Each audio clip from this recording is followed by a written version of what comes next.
ಸ್ಥಳದಲ್ಲಿ ಮಂತ್ರ ಸಂಸ್ಕಾರದಿಂದ ನಾಲಿಗೆ ಶುದ್ಧಿ, ಪ್ರಸಾದಿ ಸ್ಥಳದಲ್ಲಿ ವೇದ ಸಂಸ್ಕಾರದಿಂದ ಮನದ ನೈರ್ಮಲ್ಯದ ಶುದ್ಧಿ ನಡೆಯಬೇಕು. ಭಕ್ತನಿಗೆ ಶ್ರದ್ಧೆ, ಮಹೇಶನಿಗೆ ನಿಷ್ಠೆ ಹೇಗೋ ಹಾಗೆ ಪ್ರಸಾದಿಗೆ ಅವಧಾನ ಮುಖ್ಯ. ಪ್ರತಿ ಪದಾರ್ಥದಲ್ಲಿ ರೂಪ, ರುಚಿ, ತೃಪ್ತಿ ಇರುತ್ತದೆ. ಇದನ್ನು ಕ್ರಮವಾಗಿ ಇಷ್ಟ ಪ್ರಾಣ ಭಾವಲಿಂಗ ರೂಪವಾದ ಗುರುಲಿಂಗ ಜಂಗಮಕ್ಕೆ ಅರ್ಪಿಸಿ ಶುದ್ಧ ಸಿದ್ಧ ಪ್ರಸಿದ್ಧ ಪ್ರಸಾದವನ್ನಾಗಿ ಉಪಯೋಗಿಸಬೇಕು. ಇದರಿಂದ ತ್ರಿವಿಧ ತನುಗಳು ತಿಳಿಯಾಗುತ್ತವೆ.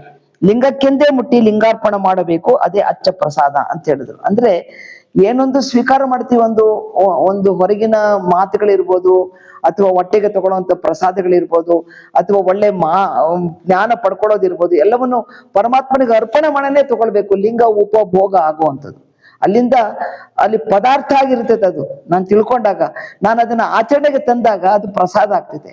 ಅಂದ್ರೆ ಪದಾರ್ಥವನ್ನ ಪ್ರಸಾದ ರೂಪವಾಗಿ ನಾನು ಸ್ವೀಕಾರ ಮಾಡ್ಬೇಕನ್ನೋದನ್ನಲ್ಲಿ ಹೇಳ್ತಾರೆ. ಆಮೇಲೆ ಇನ್ನು ಹೇಳ್ತೀನಿ, ಬೇಕಾದಷ್ಟು ಇದೆ ಇದರಲ್ಲಿ.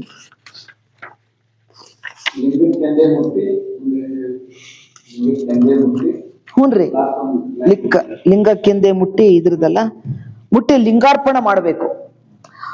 ನೀವು ಪ್ರಸಾದಿ ಸ್ಥಳಕ್ಕೆ ಬಂದ್ರೆ ಸರ್ವ ಸಮರ್ಪಣ ಮನೋಭಾವ ಬಂದ್ಬಿಡತ್ರಿ. ಭಕ್ತ ಮತ್ತೆ ಮಹೇಶ ಸ್ಥಳದಲ್ಲಿ ಸರಿ ಪರಿಪೂರ್ಣವಾಗಿ ಆಚರಣೆ ಮಾಡಿದಾಗ, ಮಹೇಶ ಸ್ಥಳಕ್ಕೆ ಬಂದಾಗ ಎಲ್ಲ ನಿರಸನ ಆಗೋಗ್ತೈತಿ, ಎಲ್ಲ ನಿರಸನ ಆಗೋಗುತ್ತೆ. ಅಲ್ಲಿ ಬಂದು ಬಳಗ ಇರ್ತೀವಿ, ಅಲ್ಲೇ ಸಂಬಂಧ ಇರೋಂಗಿಲ್ಲ. ಮಹೇಶ್ವರ ಸ್ಥಳಕ್ಕೆ ಬಂದಾಗ ಸತಿ ಸುತರು ಇರ್ಬೋದು, ಮಕ್ಕಳು ಮಾಡೋ ಕೆಲಸ ಮಾಡ್ತೀವಿ, ಆದ್ರೆ ಅದರಿಂದ ಹೊರಗೇನೆ ಇರ್ತೀವಿ, ಸೋಗ್ಲಾರ್ದಂಗೆ ಇರ್ತೀವಿ ನಾವು. ಪೂರ್ವಾಶ್ರಯ ನಿರಸನ ಅಂತ ಹೇಳ್ತಾರಲ್ಲಿ. ಆಮೇಲೆ ಸರ್ವಗತ ನಿರಸನ, ಎಲ್ಲರನ್ನೂ ನಿರಸನ ಮಾಡ್ಕೊಳ್ಳುವಂಥದ್ದು.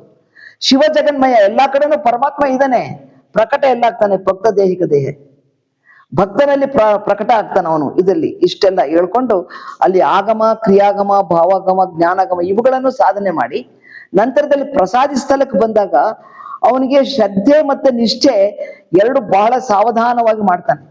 ಅಂದ್ರೆ ಬಹಳ ಎಚ್ಚರಿಕೆಯಿಂದ ಮಾಡ್ತಾನೆ. ಎಲ್ಲಿನೂ ಕೂಡ ಅಪ್ಪಿ ಕೂಡ ಅವ್ನು ತಪ್ಪು ಮಾಡಕ್ ಹೋಗಲ್ಲ, ಅಷ್ಟೇ ಎಚ್ಚರಿಕೆಯಿಂದ ಮಾಡ್ತಾನೆ ಪ್ರಸಾದಿ ಸ್ಥಳಕ್ಕೆ ಬಂದಾಗ. ಆಗ ಏನೊಂದನ್ನು ಕೂಡ ಎಡೆ ಮಾಡೇ ತಗೋತಾನ ಅವನು. ಇಲ್ಲಿ ಲಿಂಗಪ್ಪಂಗ್ ತೋರ್ಸೆ ವಿಭೂತಿ ಇರ್ಬೋದು, ನಕಾರ ಪ್ರಸಾದ ಸ್ವೀಕಾರ ಮಾಡ್ಬೇಕಾದ್ರೆ ನಮ್ಮ ಅಂತ ಹೇಳ್ಬಿಟ್ಟು ಪ್ರಸಾದ ತಗೋತಾನೆ. ನೀರು ಕುಡಿಬೇಕಾದ್ರೆ ಅಂತ ಮಕಾರವಾಗಿ ತಗೋತಾನೆ. ಜಾಗರೂಕವಾಗಿ ಮಾತಾಡೋದಿರ್ಬೋದು, ಏನೆಲ್ಲವನ್ನು ಕೂಡ ಇಲ್ಲಿ ಎಡೆ ಮಾಡೇ ಸ್ವೀಕಾರ ಮಾಡ್ಕೋತಾನ ಅವನು ಪ್ರಸಾದಿ ಸ್ಥಳದಲ್ಲಿ. ಅಂದ್ರೆ ಎಲ್ಲವನ್ನು ಕೂಡ ಲಿಂಗ ಭೋಗ ಉಪಭೋಗಿ, ಲಿಂಗಕ್ಕೆ ಭೋಗ ಮಾಡಿ ತಾನು ಉಪಭೋಗಿಸ್ತಾನ ಅವನು. ಲಿಂಗ ಅಂದ್ರೆ ಅವಾಗ ಏನಿರುತ್ತೆ ಅಂದ್ರೆ ಸಮರ್ಪಣ ಮನೋಭಾವ ಇರುತ್ತೆ ಅವನಿಗೆ. ಎಲ್ಲವೂ ಅದ್ರದ್ದೇ ಬಿಟ್ಟು ನಂಗೆ ಬೇರೆ ಇಲ್ಲ ಅನ್ನೋ ಭಾವದಲ್ಲಿ ಇರುತ್ತೆ.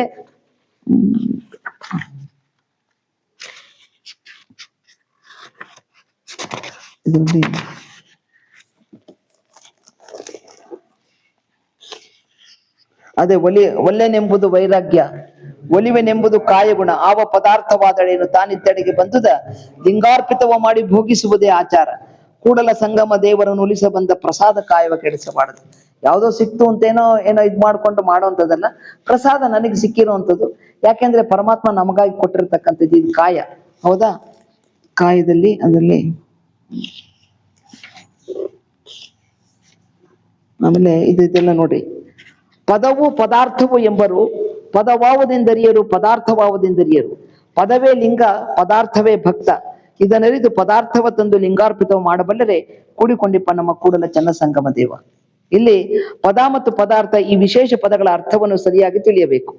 ಈ ಜಗತ್ತಿನೊಳಗಿರುವ ಎಲ್ಲ ಪಡಿ ಪದಾರ್ಥಗಳು ಶಿವನ ಸೊಮ್ಮು, ಪರಮಾತ್ಮನಿಂದ ಪಡೆದಿರತಕ್ಕಂಥದ್ದು. ಆ ಪದಾರ್ಥಗಳು ಪದಾರ್ಥಗಳು ನಮ್ಮವು ಎಂಬ ಭಾವ ನಮ್ಮಲ್ಲಿ ಉಂಟಾಗಿದೆ. ನಾನು ಬೆಳೆದಿದ್ದು ನಂದಿದ್ದು ಅಂತೇಳಿ ಆ ಭಾವ ಬಂದಿದೆ. ಆ ಭಾವವನ್ನು ಅರ್ಪಿಸಬಹುದಲ್ಲದೆ ನಮ್ಮವು ಅಲ್ಲವೇ ಅಲ್ಲವಾದ ಪದಾರ್ಥಗಳನ್ನು ಅರ್ಪಿಸುವುದು ಹೇಗೆ?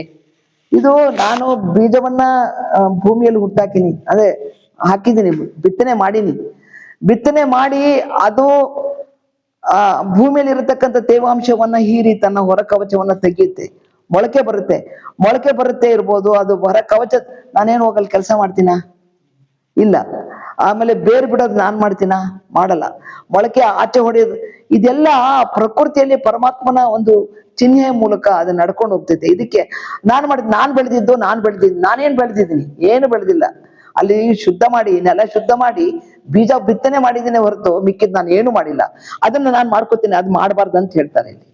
ಆ ತರ ಮಾಡಬಾರ್ದಂತ ಹಂಗೆ ಅರ್ಪಿಸ. ಯಾಕಂದ್ರೆ ಪದವೆಂದರೆ ಆ ಸಚ್ಚಿದಾನಂದ ನಿತ್ಯ ಪರಿಪೂರ್ಣ ವಸ್ತು ವಿಶ್ವದ ಸಕಲ ಕ್ರಿಯೆಗಳಿಗೆ ಆಧಾರ ಆಧೇಯ ಆಗೈತಿ. ಒಂದು ಹೂ ಅಳಿಸೋದಿರ್ಬೋದು, ಒಂದು ಹಣ್ಣು ಬೆಳೆಯೋದಿರ್ಬೋದು, ಅದೆಲ್ಲ ನಾವ್ ಏನೂ ಮಾಡಿಲ್ಲ. ಆದರೆ ನಾನ್ ಮಾಡಿದ್ದು ಅಂತ ಹೇಳ್ತೀವಲ್ಲ, ಆ ಭಾವ ನನ್ನಲ್ಲಿ ಇರಬಾರ್ದು. ಆ ಭಾವ ಇಟ್ಕೊಂಡು ನಾನು ಅರ್ಪಣೆ ಮಾಡಬಾರ್ದು ಅನ್ನೋದನ್ನ ಇಲ್ಲಿ ಹೇಳ್ತಾರೆ. ಅದಕ್ಕೇನೆ ಅಷ್ಟೇ, ಬಂದ ಪದಾರ್ಥವ ನೋಡಿ ಹಿಗ್ಗುವನೆಲ್ಲ ಶರಣ, ಬಾರದ ಪದಾರ್ಥವನ್ನು ಇಚ್ಛಯಿಸಿ ಕುಗ್ಗುವನೆಲ್ಲ ಶರಣ. ಶರಣನ ನಡೆಯೇ ಲಿಂಗ ರೂಪು, ಶರಣನ ನುಡಿಯೇ ಲಿಂಗ ಪ್ರಸಾದ. ಪೂಜಿಸಿದಡೆ ಹರ್ಷಿಯಾಗನು, ಪೂಜಿಸಿದರೆ ಕ್ರೋಧಿಯಾಗನು. ಬೆಳೆಯುವ ಹೊಲ ಪ್ರಾಣಿ ಮಾತ್ರಕ್ಕಲ್ಲದೆ ತನ್ನೊಳಗಿಲ್ಲ, ಪೂಜಿಸಿದ ಫಲ ಭಕ್ತಂಗಲ್ಲದೆ ಲಿಂಗಕ್ಕಿಲ್ಲ. ಬಂದ ಪದಾರ್ಥ ಲಿಂಗವೆಂದೇನಲ್ಲದೆ ಪದಾರ್ಥವೆಂದು ಭಾವಿಸಲಿಲ್ಲ. ನೋಡ, ಪದಾರ್ಥ ಎಲ್ಲವೂ ಪ್ರಸಾದ ಅಂತ ಸ್ವೀಕಾರ ಮಾಡ್ತಾನೆ, ಪದಾರ್ಥ ಅಂತ ತಗೊಳ್ಳಲ್ಲ. ಪದಾರ್ಥ ಅಂದ್ರೆ ಆಗತ್ತೆ, ಅದೇನು ಮಾಡಿಲ್ದೇ ಇರೋದು. ಪ್ರಸಾದ ಅಂತ ಹೇಳಿದ್ರೆ ಅದಕ್ಕೊಂದು ಗುರುವಿನ ಕರುಣೆ ಹರಿದಿರ್ತೈತಿ, ಪರಮಾತ್ಮನ ಕಾರುಣ್ಯ ಹರಿದಿರ್ತೈತೆ, ಅದನ್ನ ಪ್ರಸಾದವಾಗಿ ಸ್ವೀಕಾರ ಮಾಡತಕ್ಕಂಥದ್ದು. ಇದಕ್ಕೆ ಪ್ರಸಾದ. ಏನು ಸಿಗುತ್ತೆ ಅದನ್ನ ನಾನು ಸಂತೋಷವಾಗಿ ಸ್ವೀಕಾರ ಮಾಡಿ ತಗೊಳ್ಳುವಂಥದ್ದು, ಅದು ಸಂತೃಪ್ತಿ, ಅದು ಪ್ರಸಾದದ ಪ್ರಸನ್ನತೆ. ಹೊಟ್ಟೆದೀಗ ತುಂಬಾ ಹಸಿವಾಗಿರುತ್ತೆ. ಹಸಿವಾಗಿದ್ದಾಗ ಏನು ಮನೆಗೆ ಬಂದಿತ್ತು, ಆಚೆ ಎಲ್ಲ ಹೋಗಿರ್ತೀವಿ. ಈಗ ಮನೆ ಆಚೆ ಬಂದಿದ್ವಿ, ಹೋಗಿರ್ತೀವಿ, ತುಂಬಾ ಹಸಿವಾಗಿರುತ್ತೆ. ಏನಿರುತ್ತೆ ಅದನ್ನ ತಿಂದಿರ್ತೀವಿ ನಾವು ಅಂತ ಇಟ್ಕೊಂಡು. ಅದು ಹೆಂಗನ ಮಾಡ್ಲಿ, ಅದು ಹಾಳಾಗಿರ್ಬೋದು, ಹಸಿವಾಗಿರುತ್ತೆ, ಮಾಡಕ್ಕೆ ಚೈತನ್ಯ ಇರೋದಿಲ್ಲ. ಏನದನ್ನ ಪ್ರಸಾದ ಮಾಡ್ತೀವಲ್ಲ, ಅದು ಪ್ರಸಾದ ರೂಪವಾಗಿ ತಗೊಳ್ಳೋದು ಅಂತ. ಅದನ್ನ ಹಾಳಾಗಿದ್ದು ಅಂತೆಲ್ಲ ಎಣಿಸ್ಬಾರ್ದು, ಪ್ರಸಾದ ಮಾಡ್ಕೊಂಡು ತಿನ್ಬೇಕನ್ನೋದನ್ನ ಅಲ್ಲಿ ಹೇಳ್ತಾರೆ. ಪದಾರ್ಥ ಆಗಿರುತ್ತೆ, ಪ್ರಸಾದವಾಗಿ ಸ್ವೀಕಾರ ಮಾಡಬಹುದು. ಇದರಿಂದ ಪ್ರಸನ್ನತೆಯ ಮನೋಭಾವ ನಮಗ್ ಬರುತ್ತೆ ಅನ್ನೋದನ್ನ. ಪ್ರಸಾದದಿಂದ ಹೊರಗಿನ ನೋಟಕ್ಕೆ ನಾನು ಮಾಡೋ ಕೆಲಸದಲ್ಲಿ ಇರ್ಬೋದು ಪ್ರಸನ್ನತ್ವ, ಅಥವಾ ಹೊಟ್ಟೆಗೆ ಹಾಕತಕ್ಕಂಥ ಪ್ರಸನ್ನ ಪದಾರ್ಥವನ್ನ ತಗೊಂಡಾಗ್ಲೂ ಪ್ರಸನ್ನತ್ವ. ಆ ರೀತಿಯ ಭಾವ ಇದು ಪ್ರಸಾದ ತತ್ವದಲ್ಲಿ ಹೇಳತಕ್ಕಂಥದ್ದು. ಆಮೇಲೆ ಇನ್ನೇನ್ ಹೇಳ್ಬೇಕಿದ್ದು, ಪ್ರಭೇದಗಳು, ಇದೆಲ್ಲ ಹೇಳ್ಬೇಕಾದ್ರೆ ಪ್ರಭೇದಗಳು ಹೇಳ್ತೀನಿ. ಇದೆಲ್ಲ ಸಮಗ್ರವಾಗಿ ಹೇಳ್ಬೇಕಾದ್ರೆ ಹೇಳ್ರಿ.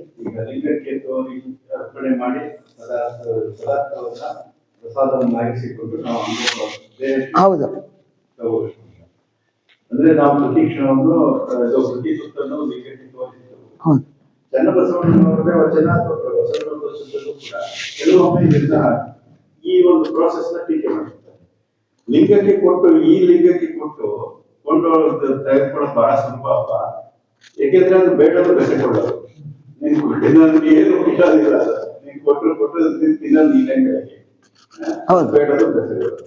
ಸಸಿದ ಜಂಗಮ ಹೊರಗಿದ್ದಾನೆ, ಅವನು ಲಿಂಗದ ಮುಖ, ಅವನಿಗೆ ಕೊಟ್ಟು ಒಂಬುದು ಪ್ರಸಾದ ಅಂತ ಹೇಳ್ತಾರೆ. ಇದು ಪ್ರಸಾದ ಆಗೋದಿಲ್ಲ. ನೀನ್ ದುಡಿದು ಸತ್ಯಶುದ್ಧ ಕಾಯಕದಿಂದ ಸಂಪಾದನೆ ಮಾಡಿ ಅವನಿಗೆ ಸಮಾಜಕ್ಕೆ ಸಲ್ಲಿಸಿ ಉಳಿದಿದ್ದನ್ನ ನೀನು ಮಿಕ್ಕಿದ ಪ್ರಸಾದವನ್ನ ಮಿಕ್ಕ ಪ್ರಸಾದ ಅದು ಪ್ರಸಾದ ಅನ್ನೋ ವಿಚಾರವನ್ನ ಹಲವಾರು ವಚನಗಳಲ್ಲಿ ಹೇಳ್ತಾರೆ. ಕರೆಕ್ಟ್, ನಾವಂಗ್ ಮಾಡ್ತಿದೀವ. ಈಗ ಅದಕ್ಕೆ ನಾವು ಪ್ರತಿಯೊಂದು ಇದಕ್ಕೆ ತೋರಿಸಿ ಶಿವ ಅಂದ್ಬಿಟ್ಟು ಊಟ ಮಾಡಿದ್ರೆ ಪ್ರಸಾದ ಆಗುತ್ತಾ, ಅಥವಾ ಆ ರೀತಿ ಮಾಡ್ಬೇಕಾ? ಅಲ್ಲ, ಆ ರೀತಿ ಮಾಡ್ಲಿಕ್ಕೆ ನಾವು ದಿವಸ ಎಲ್ಲಿ ಹೋಗ್ತೀವಿ? ಜಂಗಮ ದಿವಸ ಪ್ರತಿ ಕ್ಷಣವೂ ಊಟ ಮಾಡ್ಬೇಕಾದ್ರೂ ಕೊಡ್ಬೇಕು ಅಂತ ಅಲ್ಲ. ಯಾವಾಗ ಅವ್ರಿಗೆ ತುತ್ತಿಗೊಮ್ಮೆ ಶಿವಾಶರಣ ಎನ್ನುತ್ತಿರಬೇಕು ಅಷ್ಟೇ, ಅದೇ ಪ್ರಸಾದ ಆಯ್ತಲ್ಲಿ.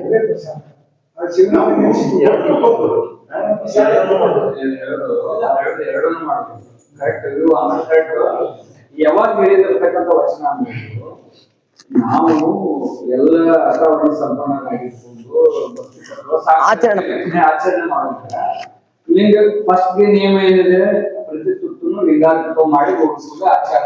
ಲಿಂಗಾರ್ಪಿತ ಮಾಡುವುದು ಒಂದು ಮನಸ್ಸಿನಿಂದ ಮಾಡಬೇಕು, ಭಾವದಿಂದ ಮಾಡಬೇಕು, ಒಂದು ಕ್ರಿಯೆಯನ್ನು ಮಾಡಬೇಕು. ಈ ಸ್ಥೂಲ ಸ್ಥಾವರಗಳಲ್ಲಿ ಬಂದಾಗ ಈ ಲಿಂಗಕ್ಕೆ ಅದಕ್ಕೊಂದು ಅರ್ಪಿತ ಭಾವ, ಇದನ್ನು ತೋರಿಸೋದು ಯಾಕಂದ್ರೆ ಇದು ತಿನ್ನೋದಿಲ್ಲ, ಬೇಡೋಲ್ಲ, ಬೆಸಗೊಳ್ಳೋದಿಲ್ಲ, ಕೊಡ್ತಾನೆ ಇರ್ಲಿಲ್ಲ. ಮಾಡಿದಾಗ ಇದು ಮನಸ್ಸು ಕಾನ್ಸಂಟ್ರೇಟ್ ಆಗ್ತದೆ, ಭಾವ ಅಲ್ಲಿ ಸಂಬಂಧ ಮಾಡೋದು. ಇದು ಮಾಡುವಂತ ಆಚರಣೆ ಭಕ್ತ ಇದ್ರೊಳಗಿದ್ದಾಗ ಒಂದಾನೊಂದು ವೇಳೆ ಭಕ್ತ ಹೀಗೆ ಮಾಡುವ ಸಂದರ್ಭದಲ್ಲಿ ಹಸಿದ ಜಂಗಮ ಬಂದ ಅಂದ್ರೆ ಅಲ್ಲಿ ಹೇಳ್ತಾರೆ, ಇಲ್ಲಿ ಮಾಡೋದಕ್ಕೆ ಎಷ್ಟೋ ವರ್ಷಗಳ ನೋಡಿದ್ವಿ ನಾವು. ಸಾಕಾರಲ್ಲಿ ಪೂಜೆ ಮಾಡೋದ್ರೆ ಜಂಗಮ ಮನೆಗೆ ಬರ್ಬೇಕಂತ ಹೇಳಿ ಹಸದು ಬಂದಿರತಕ್ಕಂಥವನು ನೀರಿ ತಿರುಗಲಿರ್ಬೋದು ಅಥವಾ ಯಾವ್ದೋ ಪರಿಣಾಮಿ ಜನ್ಮನೂ ಇರ್ಬೋದು. ಆ ಬಂದಾಗ ನೀನು ಇಲ್ಲಿ ತರಬೇತಿ ಮಾಡ್ಕೊಂಡು ನೀ ಆಚರಣೆ ಮಾಡೋ ಸಂಭವವಿಲ್ಲ. ಮೊದಲು ಹಸದವನು ಉಣಿಸು, ಆ ಉಣಿಸಿದ ನಂತರ ನೀ ಮತ್ತೆ ಇದೇ ಭಾವದೊಳಗೆ ತಗೋಬೇಕು. ಅವು ಇದ್ದೇ ಇದ್ದಾಗ ಸಾಕು. ಎಷ್ಟು ಮಠಗಳಲ್ಲಿ ಒಬ್ಬ ಏನಾದ್ರು ದೊಡ್ಡ ಗುರುಗಳು ಮಠಕ್ಕೆ ಬಂದ್ರೆ ವಿರಕ್ತ ಆ ಮಠ ವಿರಕ್ತ ಸ್ವಾಮಿನೇ ಇರ್ತಾನೆ. ಆ ಮಠಕ್ಕೆ ಇನ್ನೊಬ್ಬ ವಿರಕ್ತ ಮಠದ ಸ್ವಾಮಿಗಳು ಬಂದಾಗ ಅಲ್ಲಿ ತಾನು ಕೂಡ್ತಕ್ಕಂತ ಗದ್ದಿಗೆ ಕೊಡ್ತಾರ ಅವ್ರು. ಆ ವಿರಕ್ತ ಸ್ವಾಮಿ ಬಂದಲ್ಲಿ ಗದ್ದಿಗೆ ಕೂತು ನೀವು ಪಾಲಕ ಕೊಡ್ಬಿಡ್ತೀವಿ, ನೀವು ಪಾಲಕ ಕೊಡ್ರಿ ಅಂತ ಜಗಳ ಆಗ್ತದೆ. ಪ್ರೇಮದ ಒಂದು ಇದು ನಡೀತಿರ್ತದೆ. ಅವ್ರು ಯಾರು ಬಂದಿರ್ತಾರಲ್ಲ ಅವ್ನ ಕಡೆ ತಗೋತಾನೆ, ನೀವು ಭಕ್ತನಾಗ್ತಾನೆ. ಇದೆ ವಚನದಲ್ಲಿ ಇದೆ ಅದು. ಈ ಐತಲ್ರಿ ಅದನ್ನ ಆಚರಣೆ ನೋಡಿದ್ದೀನಿ ನಾನು. ಇವತ್ತು ಪಾಲಕ ತಗೊಂಡು ಪೂಜೆ ಮಾಡ್ಬೇಕಲ್ಲ ಜಂಗಮನ ಸನ್ನಿಧಿ ಹೌದು ಹೌದು ಪೂಜೆ ಮಾಡ್ಬಾರ್ದಂತ ಇದೆಯಲ್ಲ. ಜಸ್ಟ್ ಮಾಡಬಾರ್ದಂದ್ರೆ ಏನು ಪೂಜೆ ಸಾಕಾರ ಜಂಗಮಣಿ ಪ್ರತ್ಯಕ್ಷ. ಹೌದು. ಸೊ ಹಾಗಾಗಿ ಅವನೊಳಗೆ ಭಯ ಭಕ್ತಿಯಿಂದ ನಿಂತು ಅವ್ನು ಮಾಡುವ ಪ್ರಕ್ರಿಯೆಯನ್ನು ಆಲಿಸ್ತಾ ವಿಶ್ಲೇಷಣೆ ಮಾಡ್ತಾ ಅವನ ಕರುಣೆಯನ್ನು ಪಡೆದುಕೊಂಡು ಪಾಲ್ಗೊಳ್ಳುವಂತ ಒಂದು ಪ್ರಕ್ರಿಯೆ. ಇಲ್ಲ ಈಗ ಪಾಲ್ಗೊಳ್ಳಿ ಮಾಡ್ತಾರೆ. ಇದನ್ನ ಅವ್ರೇನ ಮಾಡಿ ಕೊಡ್ತಾರೆ. ಇದು ನೀನ್ ಪಾದಗಳು ತೆಗೆದುಕೊಳ್ಳುವಂತ ಪ್ರಕ್ರಿಯೆಗ ಅದು ಭಕ್ತನಾದವನು ಅಲ್ಲಿ ಪಡಿತಕ್ಕಂತ ಎನರ್ಜಿ, ಅದು ಪ್ರೊಸೆಸ್. ಅದು ಎಲ್ಲ ಟೈಮ್ ಬರೀ ನೋಡಿ ನೋಡಿ ಮಾಡಿದ್ರೆ ಪಾದಕನ ಆಗಲ್ಲ, ಪ್ರಸಾದನ ಆಗಲ್ಲ. ಅಲ್ಲಿ ಅಂತಪ್ಪ ನಿಲುವಿನ ಜಂಗಮ ಇರ್ಬೇಕು, ಅಂತಪ್ಪ ಹಸಿವಿನ ಭಕ್ತ ಇರ್ಬೇಕು. ಅವಾಗ ಒಂದು ಸಿದ್ಧಾಂತ ಅದು ಅದಕ್ಕೆ ದೈನಂದಿನ ಇದೇನು ಜಂಗಮ ಒಬ್ಬ ಜಂಗಮ ಇದು ಇದು ಹೆಂಗರ್ರಿ ಸುಮಾರು ಒಂದು ಈ ಕಡೆ ಭಕ್ತರಲ್ಲಿ ಅಂತ ಬರುತ್ತೆ ಪುಣೆಯಲ್ಲಿ, ತುಮಕೂರ್ಗೆ ಹೋಗ್ತಾ ದಾರಿಯಲ್ಲಿ ಅಲ್ಲಿ ಜಮೀನ್ ತಗೊಂಡಿದ್ರು. ಜಮೀನ್ ಕೆಲಸ ಎಲ್ಲ ತೆಂಗು ಬಾಳೆ ಎಲ್ಲ ಹಾಕಿದ್ವಿ. ಈಗಿಲ್ಲ, ಅದು ಹೇಳ್ತಿದ್ದೀನಿ, ಇದ್ದಾಗ ಮಾಡಿದ್ದು. ಮಾಡಿದ್ರೆ ಅಲ್ಲಿ ಆ ಕಟ್ಟಿಗೆ ಎಲ್ಲ ಸ್ಟವ್ ಇಲ್ಲ, ಏನಿಲ್ರಿ. ಹಿಂಗೆ ಎಲ್ಲ ಬರೀ ಕಂಟೆ ಬೆಳೆದಿತ್ತು ಫುಲ್ ಜಾಗದಲ್ಲಿ, ಕಲ್ಲುಗಳು ಬೇರೆ. ಆ ಕಂಟೆಗಳನ್ನ ಕಿತ್ಕೊಂಡು ಇಟ್ಟಿಗೆಗಳು ಜೋಡಿಸ್ಕೊಂಡು ಅಡಿಗೆ ಮಾಡಿದ್ದು. ಸುತ್ತಮುತ್ತ ಹಳ್ಳಿಯವ್ರನ್ನೆಲ್ಲ ಕರೀತಿದ್ರು. ಇಲ್ಲಿಂದ ಊರಿಂದ ಬರೀ ಅವ್ರಿಗೆಲ್ಲ ಏನೋ ಅನ್ನ ಮುದ್ದೆ ಸಾರು ಮಾಡ್ಬೇಕು, ಮತ್ತೆ ಏನಾದ್ರು ಒಂದು ಸ್ವೀಟ್ ಪಾಯಸ ಗೀಸ ಮಾಡೋದು. ಅದು ನಮ್ಗೆ ದೊಡ್ಡದಾಗಿ ಮಾಡಿ ರೂಢಿ ಇರ್ಲಿಲ್ಲ. ಅಲ್ಲಿ ಮಾಡಿದ್ವಿ. ಮಾಡಿ ಎಲ್ಲ ಮಾಡಿದ್ಮೇಲೆ ಏನಾಗ್ತಿತ್ತು, ನಮ್ಮನೆಯವ್ರಂತೂ ಯಾರು ಹೋಗ್ತಿರ್ತಾರೋ ಆ ದಾರಿಯಲ್ಲಿ ಯಾರು ಹೋಗ್ತಿರ್, ಬನ್ನಿ ಬನ್ನಿ ಊಟ ಮಾಡ್ರಿ ಅಂತ ಕೊಡ್ತಿದ್ರು. ಎಲ್ಲರಿಗೂ ಎಷ್ಟು ತುಂಬಾ ಮಾಡ್ತಿದ್ವಿ, ಕೊಡ್ತಿದ್ವಿ. ಹೆಂಗಾಗ್ತಿತ್ತಂದ್ರೆ ಆ ಜಾಗದಲ್ಲಿ ಮಾಡಿ ಮಾಡಿ ಕೊನೆಗೆ ಮಿಕ್ಕಿದ್ ಪಕ್ಕಿದ್ದೆಲ್ಲ ತಾಟಿಗೆ ಹಾಕೊಂಡು ಇಟ್ಕೊಂಡಿರ್ತಿದ್ನಲ್ಲ, ಯಾರೋ ಬಂದ್ರು ಪ್ರಸಾದ ಕೊಡು, ಇದು ಕೊಟ್ಬಿಡ್ತಿದ್ದೆ ನಾವು. ಅಷ್ಟೇ ಸಂತೋಷ. ಅಂದ್ರೆ ನೀರ್ ಕುಡಿದ್ ಮಲ್ಕೊ ಎಷ್ಟೋ ದಿವ್ಸ, ಎಷ್ಟೋ ಹಿಂಗ್ ನಡೆದಿರ್ತೈತೆ. ಅಂದ್ರೆ ನಾವು ಜಂಗಮ ಏನ್ ಬಂದ್ರಲ್ಲ, ಅದಕ್ಕೆ ತಾಟಿಗೆ ಇಟ್ಕೊಂಡಿದ್ದನ್ನು ಕೊಟ್ಟಿದ್ದವು ಸಾಕಷ್ಟು ಇದೆ, ಸಂದರ್ಭಗಳಿದೆ. ಅಂದ್ರೆ ಆತರ ಬಂದ್ರು ಅಂದ್ರೆ ನಾವು ಮಾಡೋದಂತ ಖಂಡಿತ ಕೊಟ್ಟೇ ಕೊಡ್ತೀವಿ. ಅದನ್ನು ಮಾಡಿದ ಅದು ನಿಜವಾದ ಪ್ರಸಾದ ಆಗ್ತೈತೆ ಅಲ್ಲಿ ಅಷ್ಟೇ.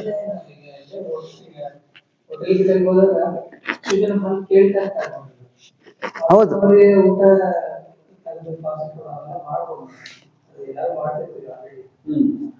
ಆಮೇಲೆ ಕೆಲವೊಂದ್ಸಲ ಎಲ್ಲ ಹೋಟೆಲ್ ಹೋದಾಗ ಊಟ ಅದು ಒಂದು. ಈಗ ನೀವು ನಿಮ್ ಜೊತೆಲೆಲ್ಲ ದಿವಸ ಹೋಗಿ ಪ್ರಸಾದನ ಮಧ್ಯಾಹ್ನ ಪ್ರಸಾದ ಮಾಡ್ತೀರಿ ಅಂದಾಗ ಒಬ್ರು ತಂದಿರಲ್ಲ, ಹಂಚ್ಕೊಂಡು ತಿಂತೀವಲ್ಲ ಅಲ್ಲೂ ಅಲ್ವಾ. ಅಷ್ಟೇ, ಪ್ರಸನ್ನತೆಯೇ ಪ್ರಸಾದ. ಪ್ರಸನ್ನತೆ ನಾವು ವೈಯಕ್ತಿಕವಾಗಿ ಯಾರು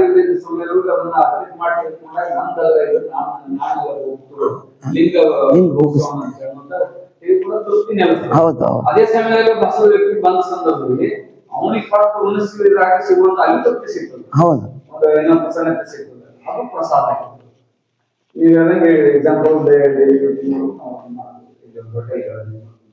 ಈಗ ಇನ್ನೊಂದೇನಾಯ್ತು, ಯಾರೋ ಮನೆಗ್ ಬರ್ತಾರೆ ಅಂದ್ರೆ ಏನೋ ತಯಾರು ಮಾಡಿರ್ತೀವಲ್ರಿ, ನಮ್ಗ್ ಹಶ್ವಾಗಿರೋ ಉಣ್ಬೇಕಂತ ಅನ್ಸಲ್ಲ. ಅವ್ರು ಬಂದ್ ಎಡೆ ಮಾಡಿದ್ರೆ ಸಾಕು, ಎಡೆ ಮಾಡಿಂದ ಅವ್ರು ಪ್ರಸಾದ ಮಾಡಿ ಹೋಗಿಂದನು ಕೂಡ ನಮ್ಗೆ ಹೊಟ್ಟೆ ತುಂಬಿರ್ತೈತಿ. ಬಂದಿದ್ದನ್ನ ಅವ್ರು ಏನೋ ಒಂದ್ ಚೆನ್ನಾಗಿರುತ್ತೆ ಅಂತಿರ್ತಾರೆ. ಅವ್ರು ಸೂಕ್ಷ್ಮವಾಗಿ ಹೇಳಿರ್ತಾರೋ ಅಥವಾ ಚೆನ್ನಾಗಿರುತ್ತೆ ಬಿಡಿ, ಹಂಗೆಲ್ಲ ಮಾಡಂಗಿರಲ್ಲ. ಹೇಳಿದ್ದು ಮಾಡಿದ್ರೆ ಅವ್ರು ಹೋದ್ಮೇಲಿಂದನೂ ಕೂಡ ನಮ್ಗೆ ಹೊಟ್ಟೆ ಹಶ್ವಾಗಿಲ್ಲ, ದಿವ್ಸ ತಿಂದಿರಲ್ಲ ಹಂಗೆ. ಆದ್ರೆ ಅವತ್ತೇನ್ ಮಾಡಿರ್ತೀವಿ, ಪ್ರಸಾದ ಮಾಡೇ ಇರಲ್ಲ ನಾವು. ಇರ್ಲಿ ಬಿಡ ಅಂತ ಸುಮ್ಮನಾಗಿ ಹೋಗ್ತೀವಿ. ಅಂದ್ರೆ ಆ ಒಂದ್ ಸಂತೃಪ್ತಿ ಸಿಗುತ್ತಲ್ಲ, ಅದು ಪ್ರಸಾದ ಎಡೆ ಮಾಡೋದ್ರಲ್ಲಿ ಸಿಗುವಂಥದ್ದು. ಎಷ್ಟು ಸೂಕ್ಷ್ಮವಾಗಿ ಓದಿದ್ದು ನೀನೇನ್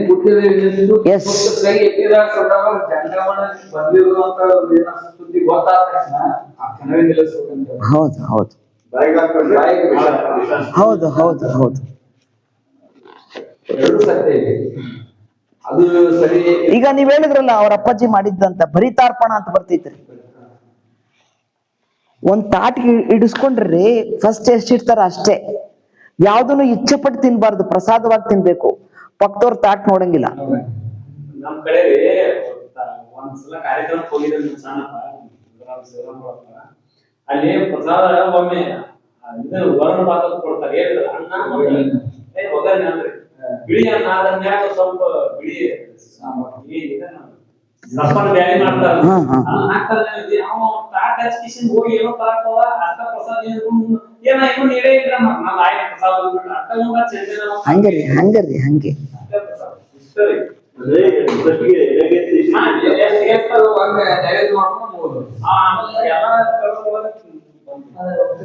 ಸ್ಪೆಸಿಫಿಕಲಿ ಸ್ವಲ್ಪ ಅನ್ನ ಮತ್ತೆ ಬೇಳೆ ಯಾಕಂದ್ರೆ ಅವು ಹಿಂದೆಲ್ಲ ಬರೀ ರೊಟ್ಟಿ ಮಾಡ್ತಿದ್ರು ಅನ್ನ ಮಾಡ್ತಿರ್ಲಿಲ್ಲ ಬರೀ ಹಬ್ಬಕ್ಕಷ್ಟೇ ಅನ್ನ ಮಾಡ್ತಿದ್ರು ಇಲ್ಲೇ ಇಲ್ಲ ಹಬ್ಬಕ್ಕ ಯಾವ್ದಾರ ವರ್ಷದಲ್ಲಿ 3-4 ಸಲ ಅನ್ನ ಮಾಡ್ತಿದ್ರು ಯಾರು ಬಂದ್ರೆ ಏನಾರು ಊಟ ಮಾಡಿದ್ರೆ ಈಗ ಅನ್ನ ಐತೆ ಅಂತ ಹೇಳಿ ತಿಳ್ಸಕ್ಕ ಮೊದಲಿಗೆ ಪ್ರಸಾದ ಸ್ವಲ್ಪ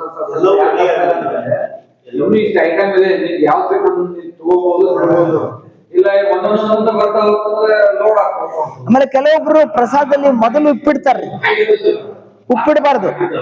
ಉಪ್ಪಿಡಬಾರ್ದು ಯಾಕಂದ್ರೆ ಉಪ್ಪನ್ನ ಆ ಪ್ರಸಾದದ ಜೊತೆಗೆ ಏನಿದೆಯಲ್ಲ ಬೇರೆ ವಸ್ತು ಅದ್ರ ಜೊತೆ ಸೇರ್ಕೊಂಡಾಗ ಅದು ಉಪ್ಪು ಹುಳಿ ಖಾರ ಮಧುರ ಎಲ್ಲ ಹೇಳ್ತೈತಂತ್ರಿ. ಉಪ್ಪಿನ ಸಂಪರ್ಕ ಇಲ್ದಲೆ ಅವ್ ಯಾವ್ದು ರುಚಿ ಹೇಳಲ್ಲಂತೆ. ಚನ್ನಬಸವಣ್ಣವ್ರು ಹೇಳ್ತಾರೆ ಉಪ್ಪಿಡಬಾರ್ದಂತೀನಿ, ಅನ್ನನೇ ಇಡ್ಬೇಕು. ಬ್ರಾಹ್ಮಣರಲ್ಲ ಪಂಪಿಗಳು ಇಡ್ತಾರೆ.